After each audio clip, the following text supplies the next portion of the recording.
जय हिंद साथियों, नमस्कार। कैसे हो? सब मस्त हो गए, शानदार तैयारी चल रही होगी। साथियों, आज का सेशन बहुत ही शानदार रहने वाला आने वाली एग्जाम बीएसटीसी के लिए, यानी बीएसटीसी एग्जाम के लिए जीरो से लेकर लास्ट लेवल तक की पूरी जानकारी आपके सामने रखने की कोशिश करूंगा और किस प्रकार आपकी रणनीति होनी चाहिए और किस स्मार्ट स्टडी के माध्यम से आप अच्छे नंबर लाके कॉलेज प्राप्त कर सकते हैं और आपका टीचर बनने का सपना आप जरूर पूरा कर सकते हैं इस डिप्लोमा के माध्यम से। तो आज बीएसटीसी जो कि एक बहुत ही अच्छा डिप्लोमा है टीचर लाइन के लिए, उसके बारे में आज बात करता हूँ। तो सबसे पहले प्री डीएलईडी एग्जामिनेशन 2023 की बात करते हैं। इसको बीएसटीसी बोलते हैं, ठीक है, बीएसटीसी 2023।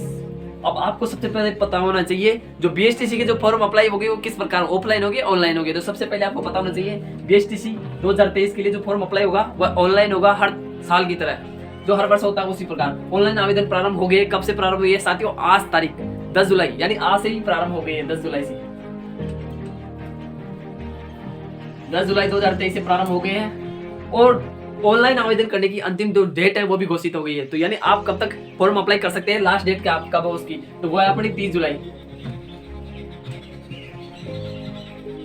2023। अगर मेरे साथी बीएसटीसी का फॉर्म अप्लाई कर रहे हैं तो वो फॉर्म जल्दी से जल्दी अप्लाई कर दीजिए, क्योंकि उसकी अंतिम डेट जो कि 30 जुलाई है, इससे पहले आप फॉर्म अप्लाई कर दीजिए। यानी पहले करने की कोशिश कीजिए, क्योंकि बाद में साइड बिजी चल सकती है इस वजह से। तो इसके लिए शैक्षिक योग्यता क्या क्या रहने वाली है उसके बारे में भी बात करता हूँ। अगर आपने 12th पास कर लिया तो आप बीएसटीसी के लिए फॉर्म अप्लाई कर सकते हैं, 12th पास। और आप इसके अलावा इसमें क्या क्या योग्यता ये भी आपको पता होना चाहिए। अगर आप जनरल या सामान्य कैटेगरी से हो, यानी जनरल कैटेगरी से हो, सामान्य कैटेगरी से, तो आपको कम से कम 12th क्लास में 50% होनी चाहिए। 12th क्लास में आपकी 50% नंबर होने चाहिए, जब आप बीएसटीसी फॉर्म के लिए अवेलेबल हो पाएंगे। अगर आपकी 49 पॉइंट, अगर 99% नंबर है तो भी आप इस प्रक्रिया से बाहर हो जाओगे, यानी आपके मिनिमम 50% नंबर तो होने चाहिए। ठीक है साथियों, ये हो गया अपने सामान्य के।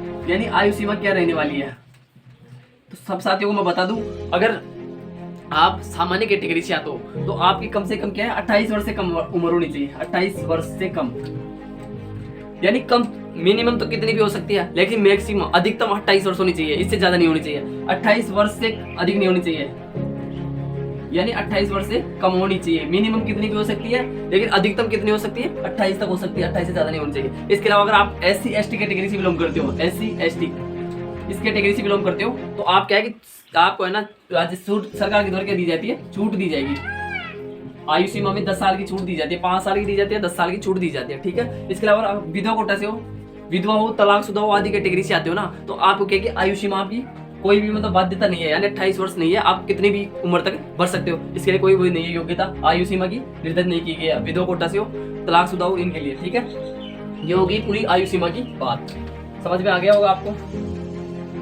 आवेदन शुल्क क्या रहने वाला है उसकी बात करते हैं। तो सभी कैटेगरी, इसमें कोई भी छूट नहीं मिली है। आवेदन शुल्क के अंदर किसी भी कैटेगरी को पर्सनल छूट नहीं मिली है, सभी के लिए समान जो छूट वो रखा गया है। और टोकन कितना रखा गया उसकी बात करते हैं। तो 450 रुपए फॉर्म अप्लाई करने के लिए आपको 450 रुपए देने पड़ेंगे, यार टोकन कटेगा आपका, जो कि आगे राज्य सरकार के पास जाएगा। इसके अलावा 100 रुपए कंप्यूटर वाला भरने के लिए ले लेगा आपके पास। तो यानी 450 का क्या आवेदन शुल्क रहने वाला है। अब आप मेरे साथ ही पूछ रहे होंगे कि बीएसटीसी की एग्जाम डेट कब होने वाली है, उसका एडमिट कार्ड कब जारी होगा, उसके बारे में भी बात करूंगा। तो सभी साथियों को बता दूं एडमिट कार्ड कब आएंगे, यानी आपकी एग्जाम की डेट घोषित हो जाएगी। एग्जाम कब होगी ये भी है, इसकी बात करूंगा। इससे पहले बता दूं अगर आपकी एग्जाम डेट घोषित होगी ना, उससे 7 दिन पहले, यानी 1 सप्ताह पहले आ जाएंगे। 1 सप्ताह पहले आपको क्या है, एडमिट कार्ड देखने को मिल जाएगा। एग्जाम से 1 सप्ताह पहले, यानी 7 दिन पहले, 7 दिन पहले आपको अपना एडमिट कार्ड देखने को मिल जाएगा। आगे बात करता है एग्जाम कब होगी। तो मैं सभी साथियों को बता दूं, आपको एग्जाम देखने को मिलेगी अगस्त माह के लास्ट में जाके या सितंबर के प्रारंभ में देखने को मिल सकती है। ठीक है, यानी आपकी जो रक्षाबंधन का जो त्योहार आएगा उसके बाद में आपको एग्जाम देखने की पूरे चांस है, क्योंकि जल्दी से जल्दी एग्जाम कराने का मेन कारण ये है कि जो सत्र है वो क्या है कि पीछे रह गया है, क्योंकि पीटीटी के साथ साथ इसकी एग्जाम होती थी हर साल, लेकिन इस साल ये थोड़ा लेट हो गया है और इस वजह से। तो एग्जाम कब होगी, अगर यानी रक्षाबंधन के बाद।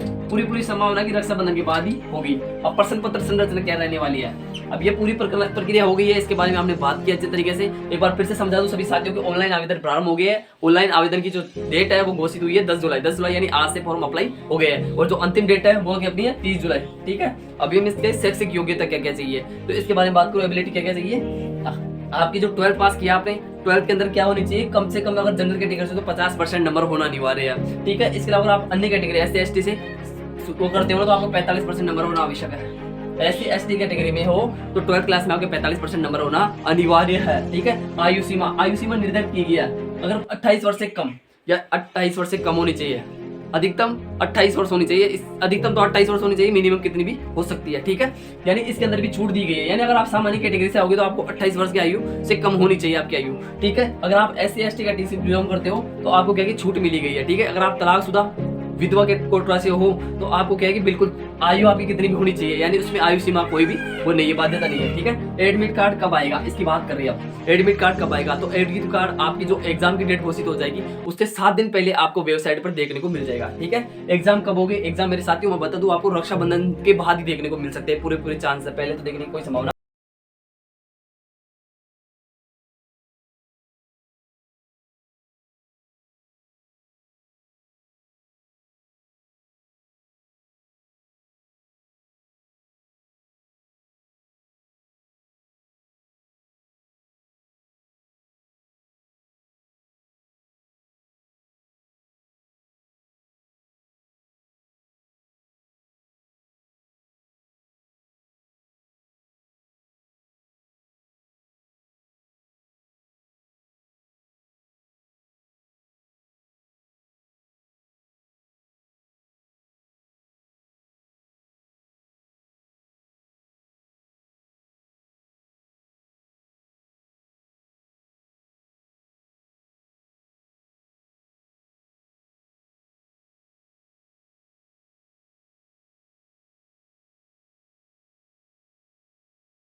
रहे हो, आप टीचर हो और आप रास्ते से गुजर रहे हो तो कोई आपका क्लास का अगर आपके कोई विद्यालय का विद्यार्थी अगर आपको सिगरेट पीता हुआ मिलता है तो आपका उसके प्रति किस प्रकार का व्यवहार रहेगा, आप उसको वहीं पे पीटेंगे, वहीं पे डांटेंगे, है ना। इसके अलावा आप विद्यालय के अंदर उसको सभी के सामने सभागार में उपस्थित करेंगे, खड़ा करोगे, या उसकी टीसी काट के दे दोगे, या उसके माता पिता को सूचित करोगे। इस प्रकार के क्वेश्चन पूछे जाएगा। अगर आप बेस्ट से बेस्ट आंसर दोगे ना तो आपको 3 नंबर मिलेंगे, उससे थोड़ा कम दोगे तो 2 नंबर मिलेंगे, अगर उससे भी कम देते हो तो 1 नंबर, और सबसे घटिया देते हो तो आपको 0 नंबर मिलेंगे। यानी इसमें इस प्रकार से नंबर दिए जाते हैं। तो इसमें क्या है, आप अच्छे नंबर ला सकते हो, नंबर लाने के यहाँ में अच्छे नंबर ला सकते हो। यानी 150 में से समथिंग मान के चलो कि आप 110 120 नंबर आराम से ला सकते हो साथियों। और अपना जो खंड द है उसके बारे में बात कर लेता हूँ, जो कि लास्ट खंड रहने वाला है।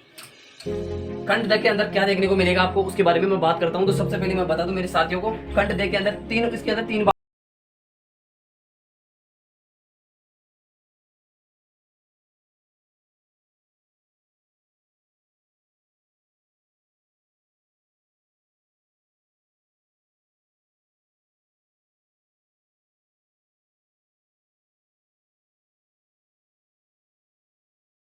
छोड़ के नहीं आने, ठीक है। और उसमें क्या हो, पार्ट दो हो गए, खंड द के अंदर 2 होगा ना, इसमें क्या होगी 2 होगा, एक तो संस्कृत हो गई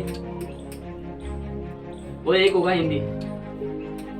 तो इसमें क्या है 30% हो गए दोनों के।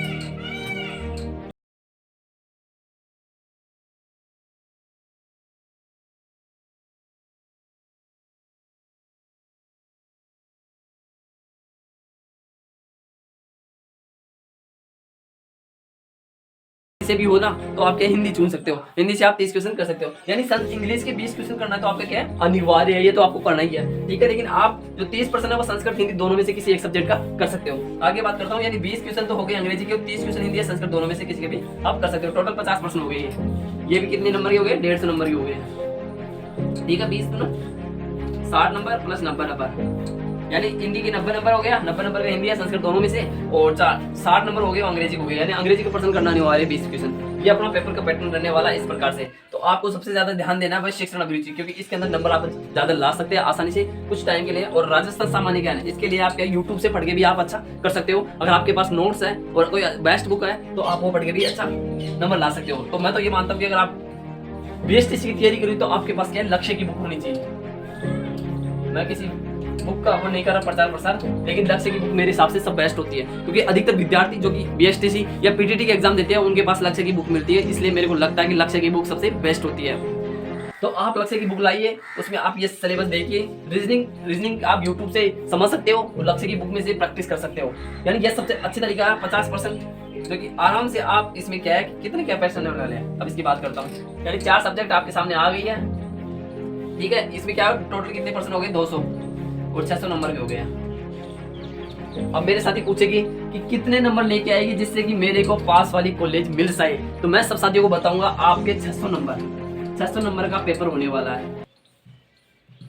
600 में से अगर मेरा कोई साथी अगर 400 नंबर लेके आ रहा है ना, 400 प्लस नंबर ला रहा है ना, तो ये मान लीजिए क्योंकि जो मनपसंद वाली कॉलेज है वो उसको मिल जाएगी और वो आराम से डिप्लोमा कर लेगा आसानी से। और उसका पर्सनल यानी जो उसके आसपास वाली कॉलेज है वो उसको मिल जाएगी। अगर 400 बता रहा हूँ मैं, अगर आपको पास वाली कॉलेज लेनी है, फर्स्ट चॉइस आपको लेनी है, तो आपके 400 प्लस नंबर आने चाहिए 600 में से। और ये कोई बड़ी बात नहीं है साथियों, आप आराम से नंबर ला सकते हो, क्योंकि आपको मेंटल शिक्षण अभिरुचि के क्वेश्चन आएंगे। आप ये यूट्यूब से भी देख सकते हो। यूट्यूब पर अगर नहीं देख पा रहे हो, आप लक्ष्य की बुक के अंदर बहुत सारे क्वेश्चन दिए हुए हैं, उन क्वेश्चन का हल कीजिए आराम से। टॉपिक्स को पढ़िए, टॉपिक्स को पढ़ोगे तो आप क्वेश्चन का आंसर दे दोगे।